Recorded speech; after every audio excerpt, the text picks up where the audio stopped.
अस्सलाम वालेकुम स्टूडेंट्स, कैसे हैं आप लोग? उम्मीद है आप सब खैरियत से होंगे। आई am Saeeda Kamna Nadeem, I am your biology teacher for class 9th। Today we are going to study enzymes, activation energy and categories of enzymes. Students, अपने पिछले लेक्चर में हम लोग ने इंट्रोडक्शन दिया था एंजाइम्स का। हमने ये भी स्टडी किया था कि मेटाबॉलिज्म क्या होता है, टर्म मेटाबॉलिज्म का मीनिंग क्या होता है, मेटाबॉलिज्म की कितनी टाइप्स हैं, एनाबॉलिज्म क्या है, कैटाबॉलिज्म क्या है, और साथ ही साथ हमने कैटाबॉलिज्म और एनाबॉलिज्म के केमिकल रिएक्शंस की कुछ एग्जांपल भी देखी थी। आज हम पढ़ने जा रहे हैं कि एंजाइम्स क्या होते हैं और एंजाइम्स किसी भी केमिकल रिएक्शन के लिए कितने ज़रूरी हैं, या किसी भी लिविंग ऑर्गेनिज्म में एंजाइम्स का क्या रोल है। सबसे पहले एंजाइम्स पर जाने से पहले हम ये देख लेते हैं कि कैटलिस्ट क्या होता है। कैटलिस्ट स्टूडेंट्स, आप लोगों ने एक रिएक्शन देखा होगा जो कि है पोटेशियम क्लोरेट का। अगर हम लोग पोटेशियम क्लोरेट को लेबोरेटरी में हीट करें तो पोटेशियम क्लोरेट कन्वर्ट होता है पोटेशियम क्लोराइड में और साथ रिलीज़ होती है ऑक्सीजन गैस। लेकिन इस केमिकल रिएक्शन के लिए हमें इंतहाई हाई टेम्परेचर चाहिए, या अगर मैं ये कहूँ कि हम जेंटल हीटिंग के थ्रू पोटेशियम क्लोरेट को पोटेशियम क्लोराइड और ऑक्सीजन में कन्वर्ट कर सकते हैं, तो ऐसा नहीं होता। स्ट्रॉन्ग हीटिंग ही पोटेशियम क्लोरेट को कन्वर्ट करती है पोटेशियम क्लोराइड में और साथ रिलीज़ होती है ऑक्सीजन। लेकिन अगर लेबोरेटरी में हमारे पास इतना टेम्परेचर अवेलेबल नहीं है, या हम यूँ कहें कि ये कंडीशंस अवेलेबल नहीं हैं जो कि पोटेशियम क्लोरेट को हीट करने के लिए चाहिए, तो हम एक सिंपल सा उसके अंदर चेंज ले आएंगे, यानी हम जेंटल हीटिंग करेंगे पोटेशियम क्लोरेट की in the presence of a catalyst. और इस रिएक्शन में जो हम कैटलिस्ट यूज़ करेंगे वो है मैग्नीज डाइऑक्साइड। हम देखते हैं जब हम पोटेशियम क्लोरेट को हीट करेंगे तो हम इसके अंदर ऐड कर देंगे मैग्नीज डाइऑक्साइड, जो कि एक्ट करेगा एज अ कैटलिस्ट। कैटलिस्ट कोई भी ऐसा केमिकल सब्सटेंस होता है जो कि किसी भी केमिकल रिएक्शन को स्पीड अप कर देता है, लेकिन ये खुद यानी ये कैटलिस्ट खुद at the end of the reaction आपके पास वापस आ जाता है। इसका मतलब ये हुआ कि ये कैटलिस्ट खुद केमिकल रिएक्शन के दौरान यूज़ नहीं होगा। इसका मतलब ये हुआ कि पोटेशियम क्लोरेट को अगर हमने जेंटली हीट करना है तो हम इसके अंदर ऐड करते हैं मैग्नीज डाइऑक्साइड और रिलीज़ होती है ऑक्सीजन और पोटेशियम क्लोराइड प्रोड्यूस होता है। स्टूडेंट्स, ये manganese dioxide at the end of the reaction हम वापस इस केमिकल रिएक्शन से ऑब्टेन कर सकते हैं, क्योंकि ये है हमारा कैटलिस्ट। इसी तरह हम ये देखते हैं कि एंजाइम्स भी as a catalyst living organisms की बॉडी में यूज़ होते हैं। ये एंजाइम्स जो कि हम कहते हैं कि ये एंजाइम्स किसी भी केमिकल रिएक्शन को स्पीड अप करते हैं, हम इनको नाम देते हैं बायो कैटलिस्ट का, क्योंकि ये ऐसे कैटलिस्ट हैं जो कि लिविंग ऑर्गेनिज्म की बॉडी में डिफरेंट केमिकल रिएक्शंस करने में मदद दे रहे हैं, इसलिए हम इनको नाम देंगे बायो कैटलिस्ट का। तो हम एंजाइम्स को कैसे डिफाइन कर सकते हैं? Enzymes are proteins that speed up chemical reactions but they do not change during a chemical reaction. मतलब एंजाइम्स ऐसी प्रोटीन्स हैं जो कि किसी भी केमिकल रिएक्शन की स्पीड को बढ़ाती हैं, लेकिन ये एंजाइम्स खुद केमिकल रिएक्शन में यूज़ नहीं होते। यानी हम ये कहेंगे कि ये enzyme at the end of the reaction आपको वैसे ही मिल जाता है जैसा कि आपने इसको किसी भी केमिकल रिएक्शन में इंट्रोड्यूस कराया होता है। अगर हम ये कहें कि हमारी बॉडी में एंजाइम्स कहाँ कहाँ यूज़ हो रहे हैं, तो हम ये कहते हैं कि तकरीबन हर केमिकल रिएक्शन एंजाइम की मदद से ही बॉडी में अकर हो रहा है, क्योंकि हमारी बॉडी का टेम्परेचर है 37 डिग्री सेंटीग्रेड और वो केमिकल रिएक्शंस जिनको 37 डिग्री सेंटीग्रेड से ज़्यादा टेम्परेचर चाहिए अकर करने के लिए, या उस केमिकल रिएक्शन को अकम्प्लिश होने के लिए 37 डिग्री सेंटीग्रेड से ज़्यादा का टेम्परेचर चाहिए, तो हम अपनी इस रिक्वायरमेंट को किस तरीके से मेंटेन कर सकते हैं? तो एंजाइम्स हैं जो कि इन केमिकल रिएक्शंस की जो हीट रिक्वायरमेंट है या एनर्जी रिक्वायरमेंट है उसको लोअर कर देते हैं, और फिर ये केमिकल रिएक्शन आसानी से हो जाता है। अगर हम ये कहें कि एंजाइम्स डाइजेशन को भी कंट्रोल करते हैं तो ये बात बिल्कुल भी गलत नहीं है। स्टूडेंट्स, जैसे मैं आप लोगों को एग्जांपल दूं एक मील की, जिसमें आप लोगों को खाने के लिए फ़िश और राइस दी गई है। हम देखते हैं आप ये फ़िश और राइस खाएंगे, और जब ये आपकी बॉडी में जाएगी तो ये फ़िश और राइस एज सच आपकी बॉडी के सेल्स के अंदर कहीं पर भी मूव नहीं कर सकती। इसलिए इन फ़िश और राइस को, यानी आपके मील को डाइजेस्ट होना ज़रूरी है, यानी आपकी बॉडी इस मील को हज़म करेगी। और हम ये देखते हैं कि अगर हम देखें कि फ़िश कौन से मॉलिक्यूल से बनी हुई है, तो हम ये देखते हैं कि फ़िश में मौजूद होती हैं प्रोटीन्स। और अगर हम राइस की बात करें तो राइस कार्बोहाइड्रेट यानी स्टार्च से बना हुआ है।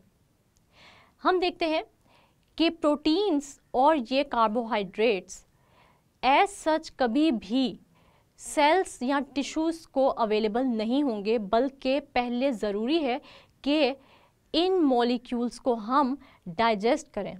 और इसकी रीज़न क्या है कि ये कार्बोहाइड्रेट्स और प्रोटीन्स लार्जर मॉलिक्यूल्स हैं और ये सेल सरफेस से नहीं गुजर सकते, मतलब इनको सेल्स में एंटर होने के लिए पहले ब्रेक डाउन करना ज़रूरी है।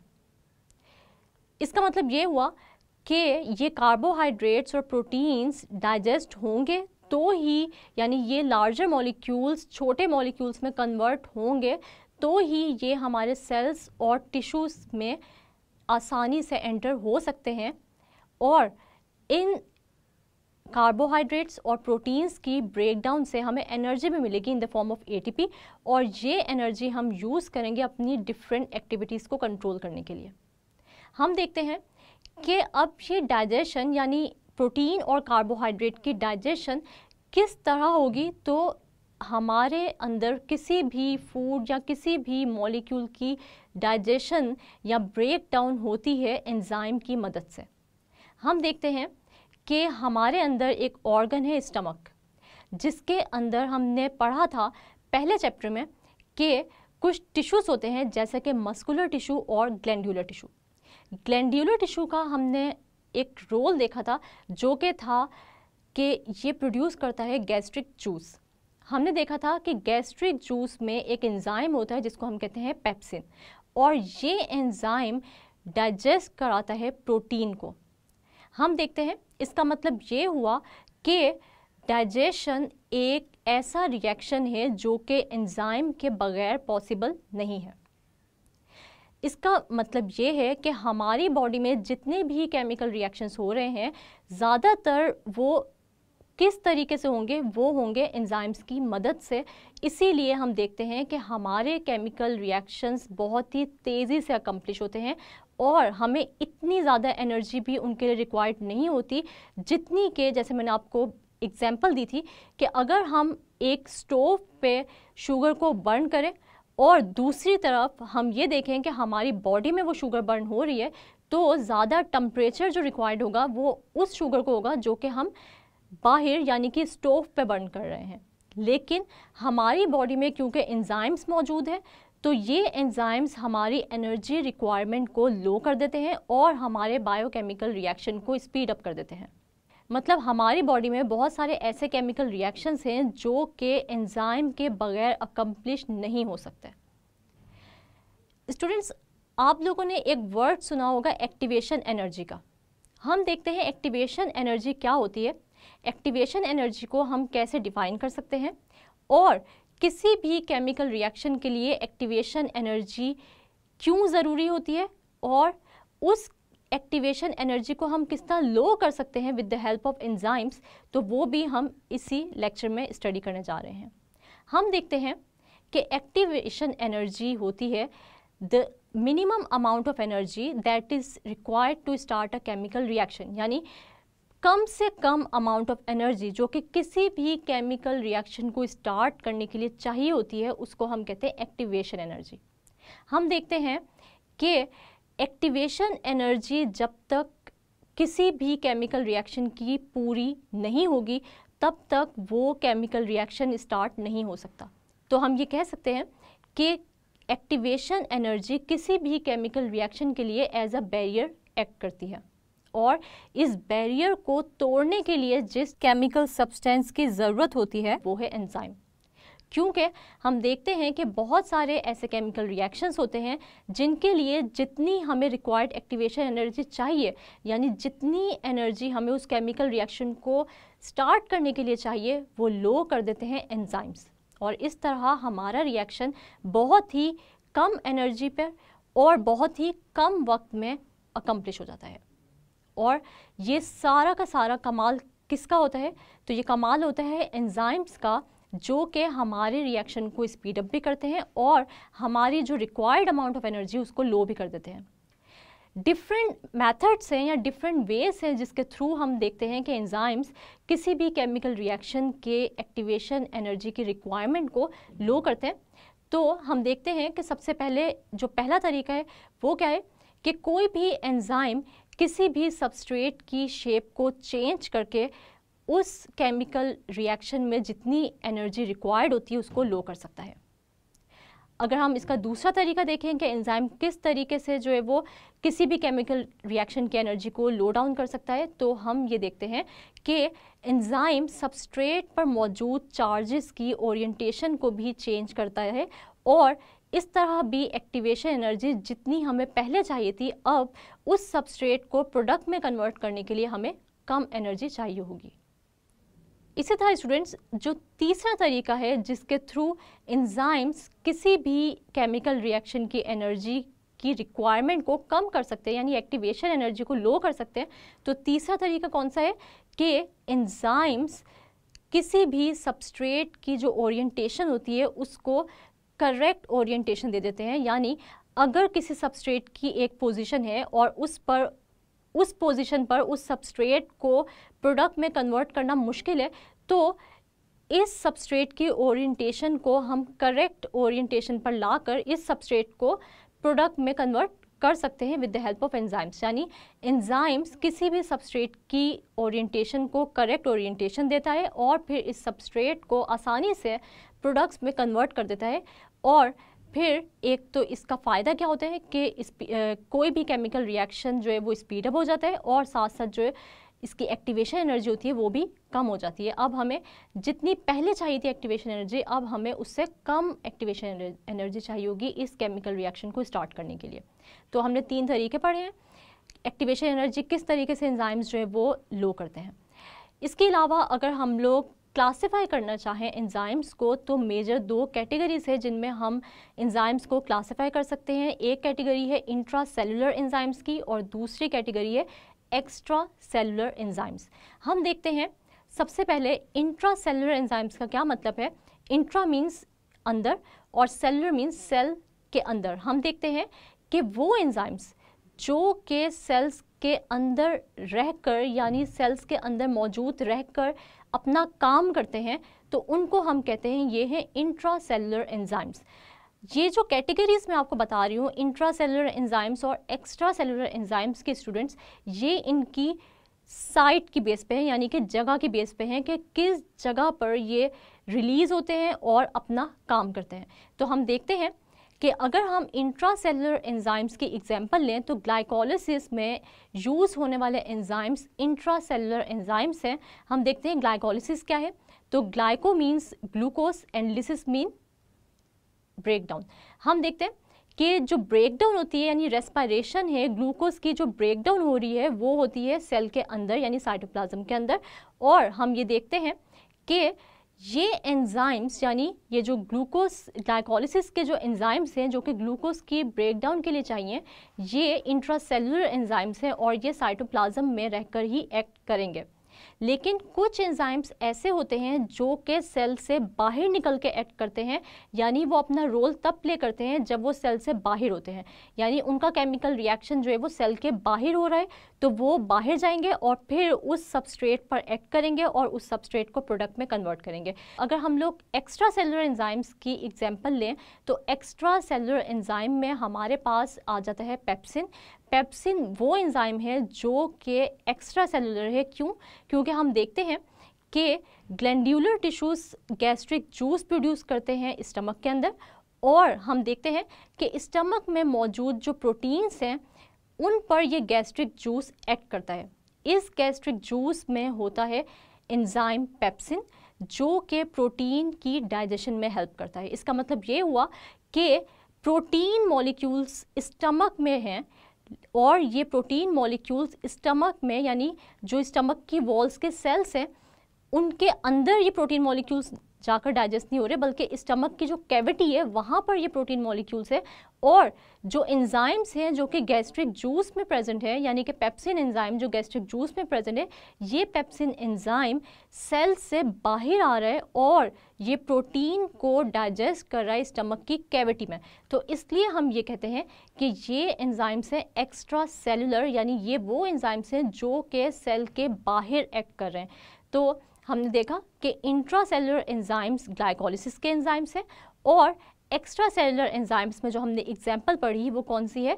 वो है पेप्सिन की, जो कि डाइजेशन ऑफ प्रोटीन करता है स्टमक कैविटी में।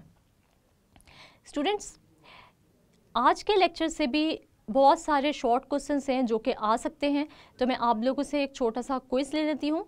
जैसे कि पहला जो मैं आपसे क्वेश्चन पूछने जा रही हूँ वो क्या है? वो है डिफाइन एक्टिवेशन एनर्जी, यानी एक्टिवेशन एनर्जी क्या होती है। तो सबसे पहले आप लोगों को पता होना चाहिए कि कोई भी मिनिमम एनर्जी जो कि किसी भी केमिकल रिएक्शन को स्टार्ट करने के लिए चाहिए उसको हम कहते हैं एक्टिवेशन एनर्जी। फिर आपसे ये क्वेश्चन भी पूछा जा सकता है व्हाट आर एंजाइम्स। तो एंजाइम आप लोगों को पता है कि क्या होते हैं, कि enzymes are proteins that speed up a chemical reaction but do not change during a chemical reaction, यानी कोई भी ऐसे केमिकल कंपाउंड्स यानी एंजाइम्स ऐसी प्रोटीन्स हैं जो कि केमिकल रिएक्शन को स्पीड अप करती हैं लेकिन खुद ये यूटिलाइज नहीं होती ड्यूरिंग द केमिकल रिएक्शन। हम देखते हैं आपसे एक और जो क्वेश्चन किया जा सकता है वो ये है कि differentiate between intracellular and extra cellular enzymes. तो आप लोगों को पता होना चाहिए कि वो एंजाइम्स जो कि सेल के अंदर एक्ट करते हैं उनको हम कहते हैं इंट्रासेलुलर एंजाइम्स, और वो एंजाइम जो कि सेल से बाहर निकल के एक्ट करते हैं सबस्ट्रेट पर उसको हम कहते हैं एक्स्ट्रा सेलुलर एंजाइम्स। और अगर आपसे एग्जाम्पल्स पूछे जाएँ तो आप लोगों को पता होना चाहिए कि ग्लाइकोलिसिस इंट्रासेलुलर एंजाइम्स हैं और जो पेप्सिन है वो एक्स्ट्रा सेलुलर एंजाइम है जो कि हेल्प कर रहा है डाइजेशन ऑफ प्रोटीन में जो कि स्टमक की कैविटी में प्रेजेंट है। इसके अलावा आपसे ये भी पूछा जा सकता है कि how do enzymes lower the activation energy. तो हमने उसके 3 वेज पढ़े थे। एक तो ये कि कोई भी एंजाइम किसी भी सबस्ट्रेट की शेप चेंज करके उसकी एक्टिवेशन एनर्जी को लो कर सकता है। इसके अलावा हम देखते हैं कि एक और जो केमिकल रिएक्शन की एक्टिवेशन एनर्जी को लो करने का तरीका है वो क्या है, कि जो चार्जेस की डिस्ट्रीब्यूशन है सबस्ट्रेट पर उसको भी चेंज कर सकता है एंजाइम और एक्टिवेशन एनर्जी को लो कर सकता है। और जो तीसरा तरीका था वो ये था कि एंजाइम सबस्ट्रेट को करेक्ट ओरिएंटेशन में लाता है और फिर वो एक्टिवेशन एनर्जी को लो कर देता है और सबस्ट्रेट को आसानी से प्रोडक्ट्स में कन्वर्ट कर देता है। ये क्वेश्चंस आप लोग के लिए बोर्ड के पॉइंट ऑफ व्यू से या एग्ज़ाम के पॉइंट ऑफ व्यू से बहुत ही इंपॉर्टेंट है। ये क्वेश्चंस आप लोगों ने अच्छे से प्रिपेयर कर लेने हैं और इन सब डेफिनेशंस को, एग्जांपल्स को और जो वेज हैं लोअर एक्टिवेशन एनर्जी करने के, इनको आपने अच्छे तरीके से पॉइंट्स बना लेने हैं, हाईलाइट कर लेना है ताकि एग्ज़ाम्स में आप लोगों को प्रिपरेशन में मुश्किल ना हो। स्टूडेंट्स, आज हम लोगों ने पढ़ा कि एंजाइम्स क्या होते हैं। इसके बाद हम लोगों ने ये देखा कि एक्टिवेशन एनर्जी क्या होती है और फिर हमने ये भी स्टडी किया कि एक्टिवेशन एनर्जी को किस तरीके से हम लो कर सकते हैं। और हमने ये देखा कि एंजाइम्स ऐसे केमिकल कंपाउंड्स होते हैं जो कि किसी भी केमिकल रिएक्शन को स्पीड अप करते हैं और बायोकैटलिस्ट कहलाते हैं और ये खुद किसी भी केमिकल रिएक्शन में यूज़ नहीं होते। इसके अलावा हमने दो मेजर कैटेगरीज देखी थी एंजाइम की, जो कि है इंट्रासेलुलर एंजाइम्स और दूसरी है एक्स्ट्रा सेलुलर एंजाइम्स। साथ ही साथ हमने इन दोनों की एग्जाम्पल भी देखी कि इंट्रासेलुलर एंजाइम में ग्लाइकोलिसिस में जो एंजाइम्स इस्तेमाल होते हैं वो आ जाते हैं, और इंट्रासेलुलर एंजाइम्स में हमने एग्जाम्पल पढ़ी पेप्सिन की। स्टूडेंट्स, उम्मीद है आप लोगों को आज के लेक्चर की अच्छे से समझ आ गई होगी। नेक्स्ट लेक्चर तक के लिए अपना बहुत सारा ख्याल रखिएगा और मुझे दुआओं में याद रखिएगा। तब तक के लिए अल्लाह हाफ़िज़।